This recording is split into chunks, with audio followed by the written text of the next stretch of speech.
Hello friends, मैं स्वागत करता हूँ अपने यूट्यूब चैनल जय मैकेनिकल पे। तो हम लोग थ्योरी ऑफ मशीन का शायद चौथा या पांचवा लेक्चर आज करेंगे। इससे पहले हमने जाना कि काइनेमेटिक पेयर क्या होता है, कितने प्रकार का होता है, उसके बाद काइनेमेटिक चैन के बारे में पढ़ा था। आज से हम लोग को डिग्री ऑफ फ्रीडम स्टार्ट करना था। तो चलिए देखते हैं क्या होता है degree of freedom. Degree of freedom अगर सिंपल शब्द में बोला जाए तो बिना रुकावट का कितने डायरेक्शन में मोशन हो सकता है, उसको बोलते हैं डिग्री ऑफ फ्रीडम। जैसे यहाँ पे एक ब्लॉक, यहाँ पे सपोज कीजिए एक ब्लॉक यहाँ पे स्पेस में रखा हुआ है। यहाँ पे सपोज कीजिए यहाँ पे एक ब्लॉक स्पेस में रखा हुआ है, ब्लॉक ऐसा कोई चीज़ है। तो ये अभी बिना रुकावट का कितने डायरेक्शन में मोशन कर सकता है, उसको इसका हम डिग्री ऑफ फ्रीडम बोलेंगे अभी के समय के लिए। जैसे इस ब्लॉक को अगर हम लोग ऊपर नीचे करना चाहें तो ऊपर नीचे हो सकता है, वाई डायरेक्शन में इसका मोशन पॉसिबल है। इसको हम लोग ट्रांसलेशनल मोशन बोलते हैं। ट्रांसलेशनल मोशन वाई डायरेक्शन में पॉसिबल है।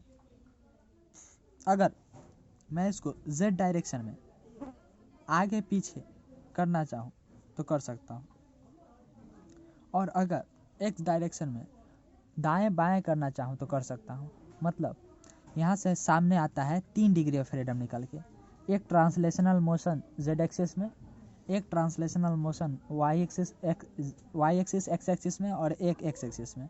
फिर से एक एक्स एक्सिस में ट्रांसलेशनल मोशन लेफ्ट राइट, एक ऊपर नीचे अप डाउन, एंड एक बैक एंड फोर्थ आगे पीछे। 3 ट्रांसलेशनल मोशन ही कर सकता है। अब चलते हैं रोटेशनल का बात करने। अगर मैं वाई डायरेक्शन के अबाउट इस ब्लॉक को घुमाना चाहूँ तो ऐसे घुमा सकता हूँ। इसको सब ध्यान से थोड़ा सा इमेजिन करने का कोशिश कीजिए, इसको घुमा सकता हूँ। तो यहाँ से एक डिग्री ऑफ फ्रीडम और आएगा, रोटेशनल डिग्री ऑफ फ्रीडम।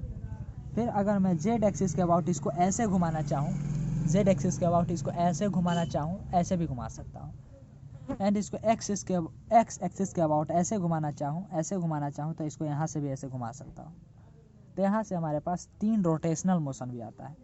तो मैं अभी फ़िलहाल के लिए बोल सकता हूँ कि इस पार्टिकुलर एलिमेंट के पास, अभी इसको एक एलिमेंट कंसीडर कीजिए, एक बॉडी कंसीडर कीजिए। तो हम लोग थ्योरी ऑफ मशीन पढ़ रहे हैं तो हम लोग एलिमेंट कंसीडर करेंगे। इस पार्टिकुलर एलिमेंट के पास अभी 6 डिग्री ऑफ फ्रीडम है।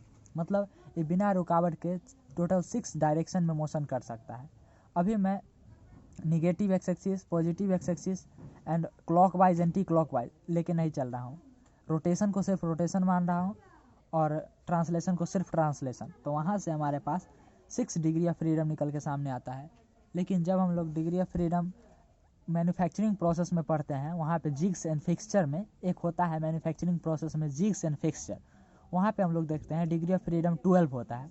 क्योंकि वहाँ पे क्लॉकवाइज एंड एंटी क्लॉकवाइज दोनों लिया जाता है, दोनों काउंट किया जाता है।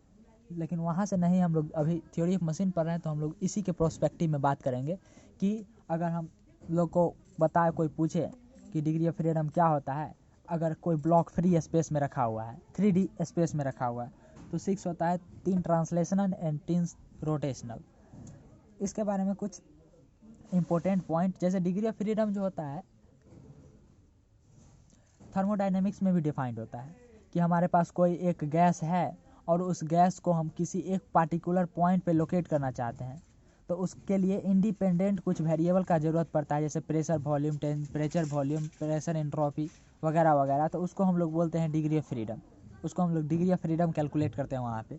तो डिग्री ऑफ फ्रीडम का 3-4 डेफिनेशन हो सकता है। सबसे पहला, it is the independent motion of body. सबसे पहला इंडिपेंडेंट मोशन ऑफ बॉडी, उसी को डिग्री ऑफ फ्रीडम बोलते हैं। Next, it is the number of input required to get desired output. हम लोग अभी देखेंगे, थोड़ा देर बाद जब पढ़ेंगे तो डिग्री ऑफ फ्रीडम का सिग्निफिकेंस जब देखेंगे तो वहाँ पे पढ़ेंगे, इसका मतलब समझ में आएगा। नेक्स्ट है number of independent coordinate required to define a position of object, चाहे बॉडी। कितना इंडिपेंडेंट कोऑर्डिनेट चाहिए किसी भी बॉडी का पोजीशन हम स्पेस में डिफाइन कर पाए। वहाँ पे जो हम लोग ग्राफ खींचते हैं एक्स एक्सिस और वाई एक्सिस के बीच में, तो वहाँ पे एक्स एक्सिस और वाई एक्सिस दोनों होना चाहिए। तो वहाँ से उसी का बात किया जा रहा है। नेक्स्ट है number of independent intensive variable required to define the state of the substance. ये थर्मोडायनेमिक के रिलेशन में बात कर रहा है। थर्मोडायनामिक्स के रिस्पेक्ट में बात कर रहा है। तो डिग्री ऑफ फ्रीडम का सिंपल डेफिनेशन आप लोगों को समझ में आया होगा। कुछ भी नहीं है degree of freedom. Degree of freedom theory of machine के प्रोस्पेक्टिव से बात किया जाए तो एक डिग्री ऑफ फ्रीडम किसी भी ऑब्जेक्ट का, किसी भी एलिमेंट का इंडिपेंडेंट मोशन कि कितना डायरेक्शन में वो बिना रुकावट का मोशन कर सकता है। नेक्स्ट हम लोग चलते हैं आगे। अब पढ़ेंगे हम लोग कुछ degree of freedom of a body in 3D space कि 3D स्पेस में डिग्री ऑफ फ्रीडम किसी बॉडी का कितना होता है, कैसे होता है। तो वही मैं पहले भी आप लोगों को बता चुका हूँ कि डिग्री ऑफ फ्रीडम यहाँ पे एक्स एक्सिस के अबाउट, वाई एक्सिस के अबाउट एंड जेड एक्सिस के अबाउट। यहाँ पे ट्रांसलेशन होगा, यहाँ पे ट्रांसलेशन होगा, यहाँ पे ट्रांसलेशन होगा, यहाँ पे रोटेशन होगा, यहाँ पे रोटेशन होगा और यहाँ पे रोटेशन होगा। तो टोटल 6 डिग्री ऑफ फ्रीडम होता है। वहाँ यहाँ पे वही बताया गया है। यहाँ पे कुछ इंपॉर्टेंट चीज़ें जिसको हम लोग पढ़ते हैं, जैसे an unconstant rigid body has 6 degree of freedom. Constant मतलब मैं आपको बताया था रुकावट होता है। कांस्टेंट मतलब एक चीज़ होता है रुकावट। जैसे हम लोग कांस्टेंट मोशन पढ़े थे तो वहाँ पे रुकावट बोल सकते हैं। चाहे वहाँ पे एक टर्म हिंदी का यूज़ किया था मैं,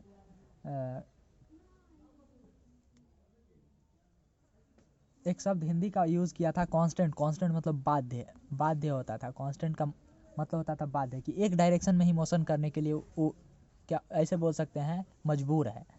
तो वही यहाँ पे बोला गया है कि एन अनकॉन्स्टेंट जो मजबूर नहीं है रिजिड बॉडी है 6 degree of freedom, 6 degree of freedom होता है। 3 translational motion X Y Z के along and 3 rotational motion X Y Z के अलॉन्ग। जब एक्सेस एक से ज़्यादा हो जाता है तो उसको एक्सेस बोलते हैं। जब एक्सिस एक से ज़्यादा हो जाता है तो उसको एक्सेस बोलते हैं। नेक्स्ट यहाँ पे एक दो और इम्पोर्टेंट पॉइंट लिखा हुआ है कि rigid body has 6 degree of freedom in space but due to formation of linkage 1 or more degree of freedom is lost due to the presence of constraint on the body. The total number of constant cannot be zero as the body has to be find at fixed at some place to make linkage possible. Thus the degree of freedom is given by, मतलब बोला गया है कि अगर हम pair बनाएंगे, जैसे अभी यहाँ पे इस बॉडी का, यहाँ पे इस बॉडी का डिग्री ऑफ फ्रीडम 6 है, अकेला है तो डिग्री ऑफ फ्रीडम 6 है यहाँ पे। तो अगर इसके साथ एक और कोई एलिमेंट का पेयर कर देंगे तो इसका डिग्री ऑफ फ्रीडम 1 या 2 या ज़्यादा कम हो जाएगा, मतलब 6 नहीं रह पाएगा। वही यहाँ पे बोला गया है कि डिग्री ऑफ फ्रीडम कुछ कम जाता है जब पेयर बनता है। जैसे हम लोग जब अकेले रहते हैं, घर से दूर जब पढ़ाई करते हैं तो हम लोग का डिग्री ऑफ फ्रीडम ज़्यादा रहता है। जहाँ आप जाना मन चाहे जा सकते हैं, वहाँ पे कोई कांस्टेंट नहीं होता है, कोई रेस्टेंट नहीं रहता है। लेकिन जैसे ही घर पे आते हैं तो यहाँ पे बहुत सारे कांस्टेंट हमारे जीवन में लग जाते हैं, तो उसको उस तरीक़े से भी हम लोग समझ सकते हैं। लेकिन अगर फिलहाल थ्योरी ऑफ मशीन के प्रोस्पेक्टिव से बात किया जाए तो डिग्री ऑफ फ्रीडम अकेला एलिमेंट का अगर 3D स्पेस में देखें तो 6 होता है। लेकिन अगर एक और एलिमेंट उसके साथ आकर जुड़ जाएगा तो उसका डिग्री ऑफ फ्रीडम कुछ घट जाता है। जैसे आगे बात करेंगे कैसे घटेगा। तो वहाँ पे वही बताया गया है कि डिग्री ऑफ फ्रीडम तब कैलकुलेट करने के लिए हमको टोटल में से नंबर ऑफ रिएस्टेंट माइनस करना पड़ता है। रिएस्टेंट मतलब कितना रुकावट है, रिएस्टेंट मतलब रुकावट कितना है, उस रुकावट को माइनस करना पड़ता है, तब वहाँ पे हमको डिग्री ऑफ फ्रीडम मिलता है। जैसे हम लोग बहुत सारा मैकेनिज्म का डिग्री ऑफ फ्रीडम अभी कैलकुलेट करने वाले हैं जो 3D स्पेस में होगा। तो सबसे पहले हम लोग देखते हैं, सबसे पहला देखेंगे degree of freedom of a sphere on plane surface. जैसे कि यहाँ एक प्लेन सरफेस आप लोग को दिखाई दे रहा होगा, ऊपर में एक स्फीयर रखा हुआ है। तो इस स्फीयर को आप ध्यान से अगर देखिए, इसको अगर फिक्स कर लीजिए, यहाँ पे पेयर बन रहा है, इसको लिंक 1 इसको लिंक 2 बोल सकते हैं, इसको लिंक 1 बोल सकते हैं एंड इसको लिंक 2 बोल सकते हैं। तो यहाँ पे पेयर बन रहा है, तो लिंक 1 को हम लोग अगर फिक्स कर दें और लिंक 2 को अगर मोशन कराएं, मूव कराएं, तो यहाँ पे आप लोग देखिएगा कि जेड डायरेक्शन में ऊपर नीचे ही नहीं कर पाएगा। जेड डायरेक्शन में सिर्फ ऊपर नीचे नहीं कर पाएगा। जैसे ही ऊपर करेगा इसका पेयर तो टूट जाएगा। लेकिन पेयर बनाने के लिए दोनों को कांटेक्ट में रहना पड़ेगा। कांटेक्ट में रहते हुए ये सिर्फ और सिर्फ जेड डायरेक्शन में मोशन नहीं कर सकता है, बाद बाकी सारा डायरेक्शन में मोशन कर सकता है। जैसे इधर इधर जा सकता है, आगे पीछे जा सकता है लेकिन ऊपर नीचे नहीं जा सकता। अब रोटेशन का बात करें तो इसको इधर ऐसे रोटेट करवा सकते हैं, इसको ऐसे ऐसे रोटेट करवा सकते हैं, इसको ऐसे ऐसे रोटेट करवा सकते हैं, इसको ऊपर से पकड़ के रोटेट करवा सकते हैं। तो यहाँ पे उसका टोटल 5 डिग्री ऑफ फ्रीडम रहेगा, लेकिन 6 ऊपर नीचे का ट्रांसलेशन रीस्ट्रेन हो जाएगा। तो वही यहाँ पे अगर हम डिग्री ऑफ फ्रीडम इसका कैलकुलेट करना चाहें तो यहाँ पे डिग्री ऑफ फ्रीडम में से टोटल डिग्री ऑफ फ्रीडम में से रीस्ट्रेन माइनस करेंगे, तो यहाँ पे रीस्ट्रेन 1 है तो डिग्री ऑफ फ्रीडम 5 आ जाएगा। नेक्स्ट अगर बात करें, अगर हम एक फ्लैट सरफेस पे एक ब्लॉक को रखें, एक फ्लैट सरफेस पे एक ब्लॉक को रखें, तो यहाँ पे इसको फिर से लिंक नंबर 1 बोलेंगे, इसको लिंक नंबर 2 बोलेंगे। अब यहाँ पे अगर देखें लिंक नंबर 1 को अगर फिक्स रखें तो लिंक नंबर 2 जो है बिना कॉन्टेक्ट में टूटे, मतलब कॉन्टेक्ट इसका टूटना नहीं चाहिए, कॉन्टिन्यूअस कॉन्टेक्ट बना हुआ रहना चाहिए। तो यहाँ पे ये इसको एक्स डायरेक्शन बोले, इसको वाई डायरेक्शन बोले, इसको जेड डायरेक्शन बोले। तो एक्स डायरेक्शन में स्लाइड कर सकता है, ट्रांसलेशन कर सकता है, एंड जेड डायरेक्शन में ट्रांसलेशन कर सकता है, लेकिन वाई डायरेक्शन में ट्रांसलेशन नहीं कर सकता है, क्योंकि जैसे ही ऊपर जाएगा इसका कॉन्टेक्ट छूट जाएगा, लेकिन कॉन्टेक्ट छूटना नहीं चाहिए। अब रोटेशन का बात करें अगर, तो इस जेड डायरेक्शन में वाई डायरेक्शन में रोटेशन कर सकता है, बिना कॉन्टेक्ट तोड़े वाई डायरेक्शन में रोटेशन कर सकता है, लेकिन जैसे ही जेड डायरेक्शन में रोटेट करने का कोशिश करेगा इसका एज जो है छूटने लगेगा और इसका एज इधर आने लगेगा, मतलब कॉन्टेक्ट जो है छूटने लगेगा। तो यहाँ पे ये एक रीस्ट्रेन हो गया, इसके लिए कि ये रीस्ट्रेन हो गया। फिर यहाँ पे अगर बात करें एक्स डायरेक्शन में अगर रोटेशन कराएं तो वहाँ पे भी वही कॉन्सेप्ट आता है कि इधर से इसका कॉन्सेप्ट, इधर से इसका कॉन्टेक्ट छूटने लगेगा और उधर से कॉन्टेक्ट बढ़ने लगेगा, लेकिन छूट तो रहा है। यहाँ पे लिंक प्रॉपर अगर पेयर बनना है तो लिंक का पेयर जो है, लिंक का जो कॉन्टेक्ट है कभी छूटना नहीं चाहिए। तो यहाँ से हमारे पास 2 रोटेशन को रीएक्सटेंड मिल गया और एक ट्रांसलेशन को रीएक्सटेंड मिल गया। तो यहाँ से पता चला कि degree of freedom 6 minus R होता है, तो 6 माइनस 3 किया तो यहाँ पे डिग्री ऑफ फ्रीडम 3 निकल गया। और आगे चल के हम लोग इसी को प्लेनर मैकेनिज्म बोलेंगे, और अब हम लोग को पता चलेगा कि प्लेनर मैकेनिज्म का मैक्सिमम डिग्री ऑफ फ्रीडम 3 होता है, आगे हम लोग जब पढ़ेंगे तब। नेक्स्ट यहाँ पे एक हमारे पास सपोज कीजिए यहाँ पे एक सिलेंडर है, एक प्लेन सरफेस है, इसको लिंक नंबर 1 बोलते हैं, इसको लिंक नंबर 2 बोलते हैं, और यहाँ पे एक डायरेक्शन और होगा जो यहाँ पे ऐसे होगा कुछ, इसको बोलते हैं वाई डायरेक्शन, इसको एक्स डायरेक्शन, इसको जेड डायरेक्शन। तो यहाँ पे अगर हम लोग देखें तो ये जो है एक्स डायरेक्शन के अबाउट स्लाइड कर सकता है, इधर इधर स्लाइड कर सकता है। फिर जेड डायरेक्शन के अबाउट इधर इधर स्लाइड कर सकता है, लेकिन वाई डायरेक्शन के अबाउट ऊपर नीचे स्लाइड नहीं कर सकता है, क्योंकि जैसे ही ऊपर नीचे स्लाइड करने जाएगा इसका कॉन्टेक्ट छूट जाएगा, और कॉन्टेक्ट छूटेगा तो पेयर नहीं रह पाएगा। तो यहाँ से इसका एक रीएक्सटेंड मिल गया। नेक्स्ट अगर देखें तो वाई डायरेक्शन के अबाउट रोटेट कर सकता है, कोई दिक्कत नहीं, बिना कॉन्टेक्ट में छोड़े हुए रोटेट कर सकता है। जेड डायरेक्शन के अबाउट भी रोटेट कर सकता है, इसको ऐसे सपोज कीजिए हमारा पेन और ये कॉपी, ये भी एक एग्जांपल है इसी का। तो इसको ऐसे रोटेट हम करवा सकते हैं, बिना कॉन्टेक्ट में छोड़े इसको ऐसे रोटेट करवा सकते हैं, इसको ऐसे रोटेट करवा सकते हैं, ऐसे रोटेट करवा सकते हैं। लेकिन जब ऐसे रोटेट एक्स डायरेक्शन में रोटेट करवाने जाएंगे तो देखिए इसका कॉन्टेक्ट छूटा, फिर पकड़ा, फिर छूटा, फिर पकड़ा, फिर छूटा, ऐसे होगा। तो यहाँ पे एक रीएक्सटेंड यहाँ पे मिला, मतलब यहाँ पे टोटल 2 रीएक्सटेंड मिला, एक रोटेशन का और एक ट्रांसलेशन का।